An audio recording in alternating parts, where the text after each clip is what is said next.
Castle India limited, जिसे हम अगला इंफोसिस भी कह रहे थे, और उसी तरह का परफॉर्मेंस और उसी तरह के रिटर्न्स अभी तक इस स्टॉक ने दिए थे। लेकिन पिछले कुछ क्वार्टर से यहाँ पे कहानी कुछ बदलती हुई दिख रही है। उसके स्टॉक प्राइस में बहुत बड़ी गिरावट हो रही है, और भी कुछ रीजन है जिसके वजह से यहाँ पे स्टॉक प्राइस यहाँ पे फॉल कर रहा है। सो नमस्ते दोस्तों, मैं स्वागत करता हूँ आपका संदीप औटी ग्रोइंग कम्युनिटी में। आज की वीडियो देखेंगे कि आखिर क्यों गिर रहा है केसल का स्टॉक। फिलहाल ही यहाँ पे जब रिजल्ट लगे उसके बाद में उसका 12% क्रैश कर गया, और भी कुछ रीजन है जो कि आपको जानना जरूरी है। क्या ये फिर से रिवाइवल कर पाएगा, उसके अर्निंग्स क्या बढ़ पाएंगे, और भी फ्यूचर के कुछ प्रोजेक्शन, इन सभी के बारे में चर्चा करेंगे। जैसे कि हम हमेशा कहते हैं, लर्निंग है तो ही अर्निंग है। चलिए कुछ नया सीखते हैं। दोस्तों सबसे पहले हम देखेंगे कि उसके Q1 के कैसे रिजल्ट आए। बिकॉज ऑफ जब रिजल्ट आया ना 12% यहाँ पे स्टॉक जो है वो क्रैश कर चुका था। यहाँ पे देखिए, सेल्स की बात की जाए तो जून 2024 में जो कि 32 करोड़ का सेल्स था, वो बढ़ के अभी 37.8 यानी 38 करोड़ तक पहुंचा है। और अच्छा खासा सेल्स में हमें यहाँ पे जंप दिखा रहा है, जो कि 19% का जंप हमें यहाँ पे सेल्स में दिख रहा है, रेवेन्यू में दिख रहा है। ईबिटा की बात की जाए, जो कि 12 करोड़ का ईबिटा था, वो गिर के अभी 9.94 यानी 10 करोड़ का ईबिटा बचा है। और उसमें देखेंगे तो 17% का फॉल है। ये देखेंगे आगे कि क्यों फॉल है, कंपनी का क्या कहना है, और उसके बाद में डीप डाइव करेंगे और क्या हो सकता है आगे। उसके बाद में नेट प्रॉफिट के बारे में बात करेंगे तो 8.95 यानी 9 करोड़ का नेट प्रॉफिट जो है वो 6.43 तक आ चुका है। और उसमें देखेंगे तो ईबिटा से भी ज़्यादा यहाँ पे गिरावट है, जो कि 28% की गिरावट यहाँ पे देखने को मिलती है। सो दोस्तों, क्यों गिरा है ईबिटा, क्यों गिरा है नेट प्रॉफिट, उसके बाद में उसके मार्जिन्स में क्या ये सभी के बारे में हम डीप डाइव करने वाले हैं। लेकिन उससे पहले और कुछ बातें हैं जो हमें जाननी जरूरी है एज अ इन्वेस्टर, या फिर अगर आप करना चाहते हैं उसमें। ऑब्वियसली कोई रिकमेंडेशन नहीं, मैं यहाँ पे आपको जस्ट कुछ बातें जो है वो रूबरू करवाना चाहता हूँ। चलिए दोस्तों, आप टीसीएस देख लो, विप्रो देख लो, या फिर इंफोसिस देख लो, इन तीनों में एक चीज आपको कॉमन दिखी, वो है उनका डिविडेंड पेइंग पैटर्न। जी हाँ दोस्तों, मैक्सिमम अमाउंट जो है वो डिविडेंड पे करते हैं, और उसी रास्ते पे चलती हुई केसल दिख रही है। देखिए, अराउंड लास्ट ईयर में उन्होंने 37 करोड़ का यहाँ पे डिविडेंड दिया।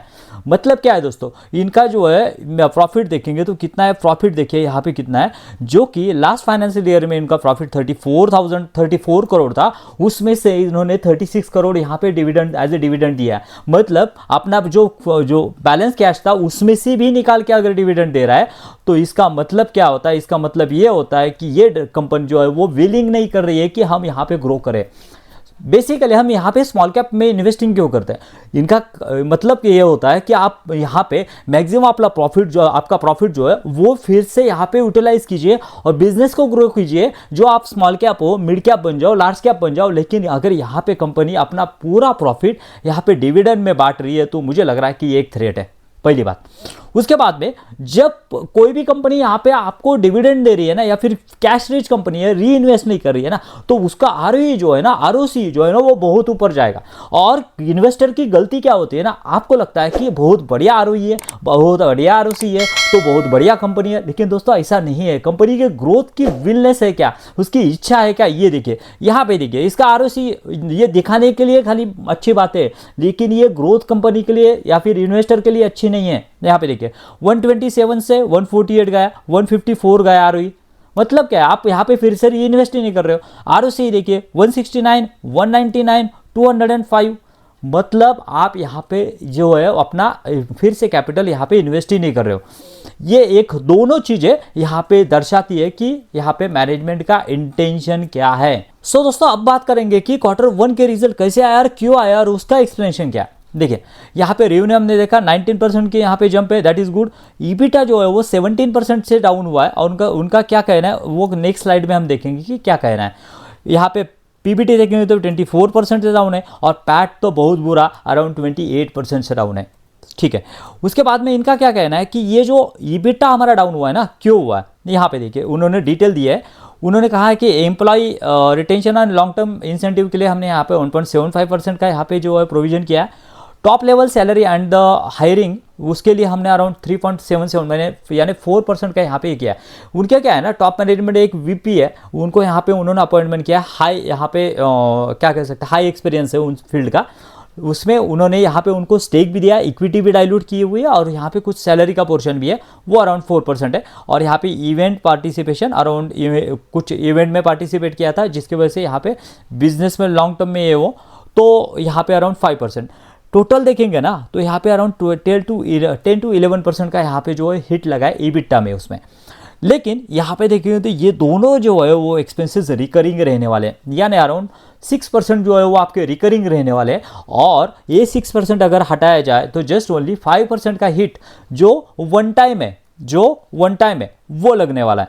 और अगर उसमें से 5% अगर निकाला जाए, जो कि हमने देखा 17% है, तो अगर 5% निकाला जाए फिर भी हमें लग रहा है कि यहाँ पे 11% का EBITDA लॉस यहाँ पे कंपनी खा रही है। अगर EBITDA लॉस खा रही है तो PBT में खाएगी और उसके साथ साथ पैट में भी खाएगी, और पैट में अगर इम्पैक्ट आएगा तो EPS में आएगा, और EPS अगर पैसा नहीं बनाएगा ना तो शेयर होल्डर के लिए पैसा नहीं बनेगा। जी हाँ दोस्तों, ये एक बात कवर करने वाली है। यहाँ पे भी विलिंग नहीं है, आप डिविडेंड पे कर रहे हो और यहाँ पे आपका EBITDA डाउन हो रहा है, आपके मार्जिन्स घट रहे हैं। अगर मार्जिन्स की बात की जाए ना तो किस तरह के मार्जिन्स, लास्ट टाइम जब मैंने डिस्कस किया था उस टाइम भी मैंने बताया था कि कंपनी का मार्जिन्स किस तरह से यहाँ पे डाउन हो रहे हैं। ठीक है, यहाँ पे EBITDA मार्जिन अगर देखेंगे जून 2024 में 38% के थे, और उससे कंपनी जो है वो 43% के मार्जिन से चल रही थी। और उसी का रीज़न था ये कंपनी उस तरह का रिटर्न्स अपने इन्वेस्टर को दे रही थी, उस तरह का यहाँ पे जो है वो ग्रोथ दिखा रही थी। यहाँ पे देखिए ग्रोथ के मामले में देखेंगे, हमें लग रहा है कि ये 20% का जो है वो बहुत अच्छा है, लेकिन इससे पहले कंपनी यहाँ पे 60 थी, यहाँ पे 60 से 70% के रेंज में यहाँ पे ग्रो कर रही थी, अराउंड 32 तक ग्रो कर रही थी। लेकिन उसके बाद में यहाँ पे देखेंगे तो अब 20%, 9% इस रेंज में अभी कर रही है। अगर 60% का इंजन अगर आपको 20% के इंजन पे आ जाए तो ऑब्वियसली यहाँ पे जो है वो आपका शेयर होल्डर का पैसा नहीं बनता है इस केस में। ऑब्वियसली मार्जिन्स में भी आपको हिट दिखेगा, 43 से यहाँ पे 26 तक आ चुके हैं मार्जिन। ये सभी चीज़ें जो है ना आपको यहाँ पे दिखाएगी कि दिक्कत वाली बात क्या है। और भी कुछ चीज़ें जो है मुझे लग रहा है कंसर्न वाली है, आपको जानना जरूरी है अगर आप यहाँ पे इसके बारे में स्टडी करना चाहते हैं। लेकिन दोस्तों आगे बढ़ने से पहले अगर वीडियो इंफॉर्मेटिव लग रहा है, अगर आपको सही में लग रहा है कि वैल्यूएबल है तो लाइक कीजिए, वरना यहाँ पे डिसलाइक भी कर सकते हैं। उसके बाद में और एक थ्रेड मुझे लग रहा है केसॉल में, वो है यहाँ पे ज्योग्राफिकल डाइवर्सिफिकेशन। यहाँ पे देखिए नॉर्थ अमेरिका से अराउंड 58% का रेवेन्यू होता है, और यहाँ पे टेरिफ जो है यहाँ पे ट्रम्प जो है उसके ऊपर टेरिफ लगाने की बात कर रहे हैं। अभी यहाँ पे जो है उन्होंने 90 डेज के लिए यहाँ पे एक्सटेंशन दिया है, और हो सकता है अगर बाय चांस अगर उन्होंने टेरिफ लगा दिया तो बहुत बड़ा हिट इस कंपनी के ऊपर लग सकता है। एक तो हो गई ज्योग्राफिकल वाइज बात, लेकिन यहाँ पे क्लाइंट कॉन्सेंट्रेशन का भी रिस्क मुझे लग रहा है। देखिए दोस्तों, यहाँ पे फाइनेंशियल ईयर 2025 में टॉप कस्टमर से 40% का रेवेन्यू आता था, या अभी ये 42% तक चला गया। कंपनी का कहना है कि यहाँ पे एंगेजमेंट क्लाइंट की बढ़ रही है, लेकिन इसमें से कोई क्लाइंट अगर छोड़ के जाता है तो एक बहुत बड़ा हिट या फिर बहुत बड़ा ड्रॉप डाउन। ऑलरेडी आपका यहाँ पे सेल जो है उस तरह से ग्रो नहीं हो रहा है, आपके मार्जिन यहाँ पे डिक्लाइन हो रहा है, प्रॉफिट डिक्लाइन हो रहा है, और अगर कोई क्लाइंट छोड़ के जाता है ना तो आप इमेजिन कीजिए कितना बड़ा यहाँ पे सेटबैक इस कंपनी को मिल सकता है। टॉप 10 कस्टमर की बात की जाए तो 53% से 58 कस्टमर के तरफ 58% की तरफ आपके आते हुए दिख रहा है। सो दोस्तों, आपने यहाँ पे डाइवर्सिफिकेशन करना चाहिए ना कि डाइवर्सिफिकेशन कम करना चाहिए, और उसी वजह से आपको यहाँ पे दिखेगा कि क्लाइंट कॉन्सेंट्रेशन के रिस्क इस बिजनेस के ऊपर बनी हुई है। इतना ही नहीं, और एक यहाँ पे कंसर्न वाली बात मुझे लग रही है कि यहाँ पे जो है यहाँ पे इसका स्टेक, किसका स्ट्रॉन्ग हार्ट जो है वो यहाँ पे कम होते हुए दिख रहे हैं। यहाँ पे देखिए प्रोमोटर जो है वो तो बने हुए हैं, लेकिन एफआईआईज अपनी होल्डिंग जो है वो सेल कर रहे हैं। डीआईएस ने भी कुछ हिस्सा था वो भी सेल कर दिया है। यानी यहाँ पे ये एक कंसर्न वाली बात है कि जो यहाँ पे हिट करती है। सो दोस्तों, जैसे कि मैंने कहा टीसीएस, इंफोसिस, विप्रो वो भी ऐसा ही चार्ट पैटर्न दिखाएंगे। देखिए आप यहाँ पे दिखेगा आपको 68% का सीएचआर है, जो कि वो यहाँ पे 2020 में कर रही थी। अभी देखेंगे तो वो जो है वो 20% की सीएचआर से यहाँ पे ग्रो कर रही है। मतलब क्या है, कंपनी जो है वो अपने इन्वेस्टर को यहाँ पे गुमराह करना चाहती है कि हमने पास्ट में किया था कितना 63% से, वो पास्ट हो गया। अभी वो जो है मार्केट पास्ट की नहीं देखता, मार्केट आगे की देखता है, और आगे की देखने के बाद में आप 60% से ग्रो कर रहे तो कौन नहीं बोलेगा। आप 20% से अभी ग्रो कर रहे हो उसके बारे में बोलो। आपका पैट जो है वो यहाँ पे 119% से बड़ा है, वो कोई भी नहीं दिखाएगा, वो कोई पूछेगा नहीं आपको। मार्केट ये पूछेगा कि अभी पैट की हालत जो है वो बताओ, इस फाइनेंशियल ईयर में कितना करोगे वो बताओ, और जो कि आप यहाँ पे आपका पैट जो है वो डिक्लाइन हो रहा है। समझ रहे बात को। ऐसे हमें ट्रैक करना होता है कंपनीज को। अगर आपको ऐसे ही ट्रैक करना है कंपनीज को और सीखना है ना, चैनल को सब्सक्राइब कीजिए, जिससे कि आपको बहुत बढ़िया इंसाइट इसमें मिल सके। दोस्तों, आई होप आपको बहुत बढ़िया इंसाइट जो है वो मिला होगा केसॉल के बारे में।